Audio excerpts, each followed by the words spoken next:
Hello, you are listening to OmniTalk's Retail Fast 5, brought to you in partnership with the A&M Consumer and Retail Group, Firework, SPS Commerce, and Sezzle. All right, headline number 4.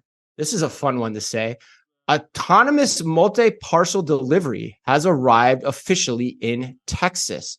According to Parcel and Posting Technology International, yes, that is real. And shout out to them for their first appearance on the show. Estonia's autonomous delivery innovator Clevon has launched a commercial service in the USA in collaboration with PostNet North Lake.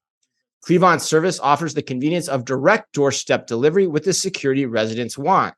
The way it works is Clevon schedules a desired delivery time with each resident and brings the package directly to them. Clevon's ARCs, aka autonomous robot carriers. Put that one in your mental vault, Dan. They run on public roads and enable the transportation of goods in energy efficient and cost effective and scalable ways. Clevon's ARCs have been on public roads in Europe for over 3 years and have proved to be safe and reliable with a perfect safety record thus far. And you have frequently poo-pooed autonomous last mile delivery in the past, quite vociferously, I might add.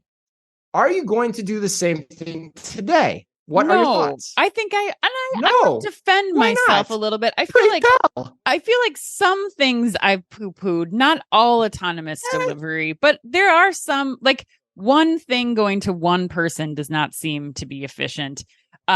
Drones, still not a fan. But here, I think you have the key thing here is that you have multiple parcels doing multiple things. It's not just delivery of items. They're also picking things up. And the key thing about what I think is so unique about what Clevon's doing here is that we're in the suburbs now. We're not in Europe with high dense areas where they've proven their success over the last 3 years. Now you're out in the burbs. And I think that's really telling, especially from an operations perspective. If I'm any of the third party logistics companies right now, I think this is a technology that I am looking into. Especially when you think about, it's packages. We're not talking about food in this case, which I know they're getting into down the road with food and restaurant delivery. But right now it's just one-to-one packages. Like I can go on my phone, I can tell this thing, I'm going to be home at this time. The package delivery parcel pulls up, I get my package out. I can put any packages in. Like this is all the things I love about DoorDash right now without having to require human workforce to do that right now. Like it just seems so smart to me. I think there's so much potential. And if you can make it in North Lake, Texas, I would hope you can make it just about anywhere.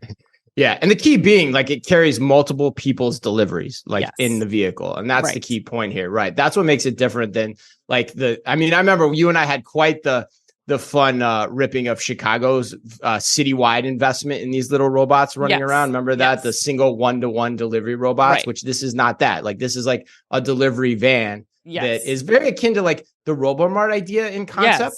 Yes, which I love. Just done differently and done for the purposes of delivery. Like I was thinking like, God, like Buncha, the company that we advise, like maybe that's something that, we talk, that they get involved in to help with the delivery costs or defray that at some point. But, my point is, look to Europe, and I mean that's why I put that in the read.